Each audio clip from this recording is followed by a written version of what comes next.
Hi, Hashi, hi Jacob. Hi. And today I will explain chess basics. And this is the chess board. Hashi, ఇది chess board. So దీంట్లో major వచ్చేసి we have two opponents. One is a white and one is a black. They are fighting always. And మేజర్గా చెప్పుకోవాల్సింది ఏంటంటే total దీంట్లో 64 boxes ఉంటాయి.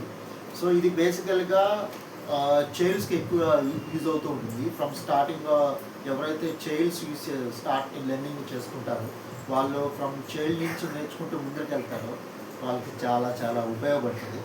Actually ఈరోజు మీకు చెస్ బోర్డ్లో బేసిక్స్ మాత్రమే ఎక్స్ప్లెయిన్ చేస్తాను. సో బోర్డు సెటప్లో ఫస్ట్ మనకి ఆల్వేస్ ఈ బోర్డు కార్నర్లో వైట్ బాక్స్ అనేది రావాల్సి వస్తుంది. సో ఏదైనా సరే మీరు బ్లాక్ సైడ్ కూర్చోవచ్చు, వైట్ సైడ్ కూర్చోవచ్చు, ఎప్పుడైనా సరే మనం ఈ కార్నర్లో వచ్చేసి వైట్ బాక్స్ అనేది వైట్ బాక్స్ రావాల్సి వస్తుంది. తర్వాత ఈరోజు పీసెస్ గురించి ఎక్స్ప్లెయిన్ చేస్తాను. ఇది పాను, ఇది ఈ పీస్ పై పాను, ఇది ఆల్వేస్ స్ట్రైట్గా మాత్రమే వెళ్తూ ఉంటుంది. సో ఎక్కడైతే ఒకవేళ పాన్ని చంపాల్సి వస్తే, ఏదైనా పాన్ కానీ మనం ఏదైనా చంపాల్సి వస్తే అప్పుడు మాత్రమే ఉంటుంది. సపోజ్ సో ఇలా ఉన్నది, సో ఇలాంటప్పుడు మాత్రమే సో ఇలా చంపాల్సి వస్తుంది. సో అలాంటప్పుడు మాత్రమే పాన్ అనేది క్రాస్గా వెళ్తుంది. సో సో అది pawn first move, opening move మాత్రం any of the eight boxes, 8 పీసెస్లో ఫస్ట్ మూవ్ మాత్రం 2 పాన్స్ వేసుకోవచ్చు. 2 స్టెప్స్ అనేది ముందరికి వెళ్ళిపోవచ్చు, లేదా మన ఇష్టం ఒకటైనా ముందరికి వెళ్ళవచ్చు. ఓకే, సో ఇది పాను. సో దీంట్లో ఇది పాను మనం స్టార్టింగ్లో మనం ఎప్పుడు నెగ్లెక్ట్ చేస్తాం, పానే కదా నెగ్లెక్ట్ చేయొచ్చు. కానీ ఈ పాన్ అది ఎండింగ్కి వెళ్ళినప్పుడు అది ఏ పవర్గా అయినా కన్వర్ట్ అవ్వచ్చు ఎక్సెప్ట్ కింగ్. సో అది ఫస్ట్ పాన్. తర్వాత మేజర్ పవర్, కింగ్ తర్వాత మేజర్ పవర్ వచ్చేసి క్వీన్. తెలుగులో మనం మంత్రి అంటుంటాము, కానీ రాణి అని కొందరు అంటారు, లేదా తర్వాత మంత్రి అని కొందరు అంటూ ఉంటారు. బేస్డ్ ఆన్ వాళ్ళ ఇంట్రెస్ట్ బట్టి వాళ్ళు పిలుచుకుంటారు. బట్ చెస్ మేజర్ టెర్మినాల్లో రాసేటప్పుడు కానీ ఏం చేసేటప్పుడు అయినా సరే క్వీన్ అంటారు. ఎప్పుడైనా సరే మనం క్వీన్ అనే మెన్షన్ చేస్తాం. సో క్యూ అనే లెటర్తో ఎప్పుడైనా లెటర్స్ రాసుకునేటప్పుడు గేమ్స్ అనేది మనం రాసుకుంటాం కదా, సో ఆ గేమ్స్ రాసేటప్పుడు మాత్రం క్యూ అనేది మెన్షన్ చేస్తాం అనమాట. So I will explain you 1 by 1 power pieces గురించి. ఇది rook always going straight to the line. So ఇలా అయినా వెళ్తుంది, లేదా ఇలా అన్నా వెళ్తుంది, లేదా ఇలా అన్నా వెళ్తుంది, ఇలా అన్నా వెళ్తుంది. సో క్వీన్ తర్వాత మోస్ట్ పవర్ఫుల్ పవర్ ఏంటి అంటే ఈ rook.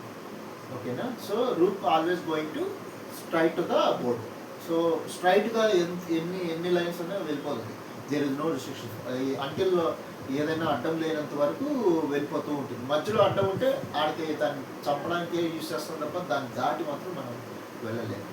Okay, next night always clumsy అంటే కన్ఫ్యూజ్ చేస్తూ ఉంటారు. ఆల్వేస్ ఇలా వెళ్తుందా, ఇలా వస్తుందా, ఇలా వస్తుందా, ఇలా వస్తుందా, ఇలా వస్తుందా అనేది మనం ఫైండ్ అవుట్ చేయడం కొంచెం డిఫికల్టీ ఉంటుంది. సో ఇది నైట్ అనేది always it is going to L shape. So 1 to 1, 1 to 1. So ఇలా వేసుకున్న 1 to 1, ఇలా వేసుకున్న 1 to 1. సపోజ్ ఇది నైట్ కానీ మధ్యలో కానీ ఉంటే మోస్ట్ కన్ఫ్యూజింగ్ అనేది చెప్పుకోవచ్చు. సపోజ్ టూ నైట్స్ బోర్డ్లో ఎప్పుడు మనకి 2 knights, 2 bishops, 2 rooks, 1 queen, pawns 8 ఇట్లా ఉంటాయి ఈచ్ సైడ్. సో ఎప్పుడైనా సరే ఈ నైట్లో 2 కానీ మనకి బోర్డు మధ్యలో కానీ ఉంటే always we have a very difficulty to find which one is better, which one is coming to more difficult, which one is getting more power confusing to other opponent అనేది ఈ నైట్స్ వల్ల more confusing వస్తుంది. Okay, so ఈ night అనేది ఎప్పుడు route పక్కన ఉంటుంది. Starting పొజిషన్లో రూట్ ఉంటుంది, తర్వాత వచ్చేసి నైట్ ఉంటుంది, తర్వాత బిషప్. ఈ బిషప్ ఎప్పుడు వచ్చేసి మనకి క్రాస్ మోడ్లో ఉంటుంది. ఇది క్రాసింగ్ అనమాట. ఇక్కడ ఉంది అంటే ఇక్కడ ఇట్లా కంటిన్యూగా లాంగ్ వేలో క్రాస్ చేస్తుంది అర్థమైందా. సో మనకి బిషప్. సో తర్వాత వచ్చేసి ఈ మూడు తర్వాత మనకి వచ్చేసి క్వీన్. మొత్తం ఎంటైర్ బోర్డ్లో క్వీన్ అనేది మేజర్ రోలు చేస్తూ ఉంటారు. ఎవరైనా సరే స్టార్టింగ్లో క్వీన్ కానీ క్యాప్చర్ చేశారంటే గేమ్ ఆల్వేస్ కొలాప్స్ తెలుసు కదా నీకు. సో ఇది major role major role it is creating. So then king only ఒక్క స్టెప్ మాత్రమే ముందుకు వెళ్తూ ఉంటుంది. ఏదైనా ఒక స్టెప్ ఇట్లా కానీ king is a main, but without powerless. కానీ ఇదే మెయిన్, ఎందుకంటే వితౌట్ కింగ్ ఇంకంతే తెలుసు కదా. కింగ్డమ్లో రాజే మెయిన్ ఉంది, రాజు లేకపోతే ఆ కింగ్డమ్ ఉండదు కదా. సో అలాగే సో కింగ్ అనేది పవర్లెస్, కానీ ఒక్కొక్క స్టెప్ మాత్రమే మూవ్ అవుతూ ఉంటుంది. అది ముందు కావచ్చు, వెనక కావచ్చు, ఇట్లా కావచ్చు. Okay, so this is the chess basics guys. So anything just leave a comments. Thank you.